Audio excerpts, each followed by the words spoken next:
Kush's movie review. Indiana Jones 5, The Dial of Destiny, a movie about an old man who's upset someone's been tinkering with his thermostat. Starring Harrison Ford and not Shia LaBeouf. Ooh, Kush, yeah, what's this movie about? Indiana Jones and the Dial of Destiny. It's the fifth Indiana Jones film. It's the first one we've had in 15 years since the Kingdom of the Crystal Skull, and you know what? That was not a good movie. It's one of those things where you're like, God damn it, we had a pretty solid trilogy. In fact, the way that third movie ends, it's perfect ending. All right. I've never been much of an Indiana Jones fan, despite how I'm dressed right now. However, that Raiders of the Lost Ark still holds up.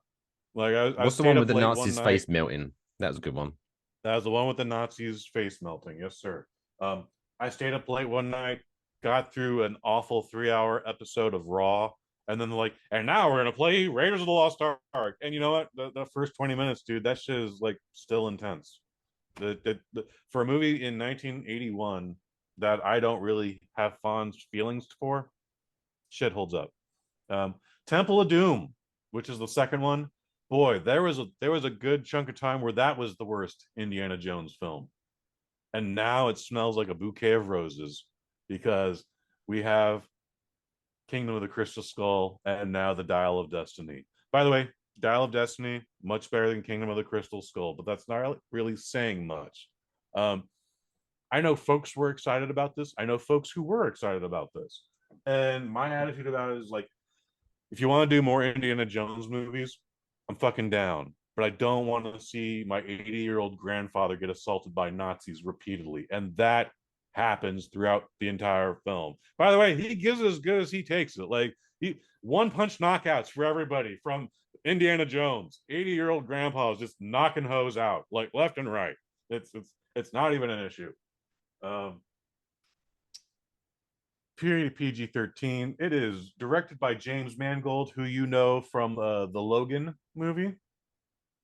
I'm aware. I'm Okay, aware of that he movie. directed that. Yeah, it's Baby written cry. not only by James Mangold but by two other people who share the name Butterworth, and then a dude named David Cope. It stars Phoebe Waller-Bridge, who is quite annoying in this film. She's not the best part of this movie. Mads Mikkelsen, who is pretty fantastic in anything he does. He plays a Nazi scientist who his plan is to go back in time, murder Hitler, and then I'm not sure if he's gonna just identity theft Hitler and like now I'm the Hitler, or if he's just gonna like, I'm just gonna do everything that Hitler did wrong correctly. But at one point, an objective is we might have to save Hitler. We'll get into more of that later. And then, of course, Boyd Holbrook, who was also in the aforementioned Logan. He's been on Netflix's Narcos. He's the white guy in Narcos. He's a fantastic actor, but he's very underutilized in this. And then, of course, the man himself, Harrison Ford, who's that man hasn't been in all. That man is always good in anything he's in. Even when the movie's bad, he's good in the movie. All right, that's what I was trying to say. So 2 hours 20 2 hours 34 minutes, Jesus Ooh. Christ. I will say this, one of the biggest complaints on this review segment is always length, and while this movie, you do feel its length, like I was tightening up in my lower back. It might have looked like I was on the edge of my seat. No, my back was really aching during this film. Chase scenes go on too long. There are too many chase scenes, which is a weird thing to complain about, but when we get to the end of the movie, I was like, they're not ending it like this, are they? Oh, we are ending it like this. All right. Um, this movie feels incomplete. At one point, towards the end of the film, apparently, our heroes and our villains get put in an obstacle for a lot of they have to get home, Mike Fish. And guess what? Spoiler alert, we they just get home. No, that's good. There's a hard cut to black and then a nice fade in, and we're back home. And the point was like, oh no, like time travel's a thing here, so we got to fix this, right? End of the movie. Roll credits, play the theme, Oh no, how are we gonna get home? Oh my god. Um, There's Uber's here. Uber's here. Right. I mean, wait. we're here. We're here. Don't worry about it. Shh. We get home. Don't worry about it. You know what? This wasn't a bad movie. I was not looking forward to it.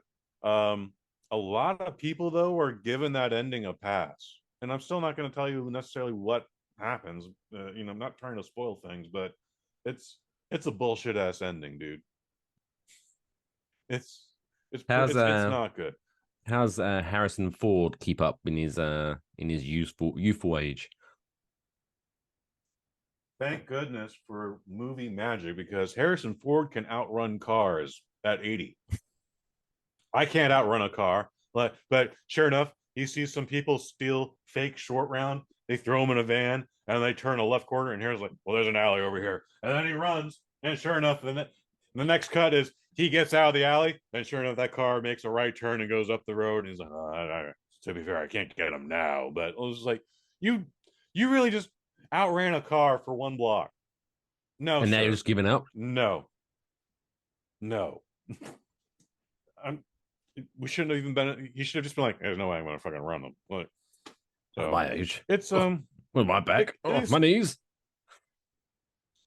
considering how okay it is, it could have been much better. Again, I didn't have high expectations going this, but you see this like for what I'm seeing, this should have been better. Should have been shorter. Should have been tighter. But again, maybe again when we get to the ending, I'm like, we're not ending it like this. Oh, we are ending it like this. That has to count for something. That means like I was still in the adventure. Like I still wanted to know. Like it felt like there was more to do, despite how much we have already done. So there's de-aging in this. The first 20 Oh. minutes of the film is a young Harrison Ford, and it looks good. There's a lot of shadows. It's they hide him a lot in the shadows. And then for some reason, at one point, Indiana Jones is getting lynched because that's what Nazis do. And the rope is the most cartoony thing look in the scene. I don't know why. I don't know why they couldn't just put a rope around his neck and not hang him. But they apparently were like, no, we're just gonna paint that in. We're just gonna paint that in. Happy little Okay. news. Happy little news. And then we're gonna put a little happy tree over here. Let's put a little Yeah. smiling happy tree in the clouds. You remember when they tried to CGI Wolverine's claws in Wolverine Origins, X-Men Origins Wolverine? No. That's okay. They did it. They did it. They didn't just like put a couple butter knives in his fucking fingers and then no, it's literally a cartoon. It looks like Who Framed Roger Rabbit, and the rope looks like that. So that's a nitpick, but for what it was, I enjoyed it. Is it my favorite? No, it's the fourth best Indiana Jones movie, and that's not good. You Again, think we're gonna if get a you want six? to do more Indiana Jones, let's do more Indiana Jones, but let's not commit a senior citizen to this. Okay, Hmm. it's not necessary. It's not history, folks. It's not a real Indiana Jones is not a real guy. You can have three different Indiana Joneses right now, but you all wanted Harrison Ford, and this is what you got the last two films. All right, we could have had Ben Affleck 25 years ago, Oh but no, don't no, no. or Come on anybody, now. anybody. John Hamm would have made a great Indiana Jones. You already had Brendan Fraser, but that wasn't good enough for you. So, anyways, I don't want to be disrespectful, Indiana but at Jones this rate, 5. the next Indiana Jones will just feature him walking into rooms before saying, "Wait, why did I come in here again?" and then soiling himself. Oh, he's not that old. Shame on you, Nathan. Lathan. Yeah, yeah, they could Anyways, treat it like James Bond. They could have different actors playing yeah, Indiana right. Jones. Yeah. And guess what? Maybe timelines don't connect. Maybe in 1945 during D-Day, he's in France and in Germany, depending on the story. Who cares? Like that. You fucking nerds. This is a 3 out of 5. I wish it was a strong 3. It's a weak 3 out of 5, but it is still a 3 out of 5. And a lot of senior citizens in my showing. That was one thing I noticed. There was a lot of Supporting the troops. I guess so. You got this, Harrison. We love you. Look at this young whippersnapper on the screen. Young people had it too good. I'm so glad that someone my age is doing things. Cause Gerald, did you just see that? He outran the car. I wouldn't be able to do that. No. If you see my feet, the bunions, I tell you. Dude, this is amazing. Like I think this is maybe your best episode yet, honestly. You're killing it with the impressions tonight. Like you literally just enacted a whole life right there, man. That was fantastic. Yeah. I did not know you had this in you, Mike Fish. Like I feel so blessed to now be a part of this show even more than I already did. Oh, you're too kind.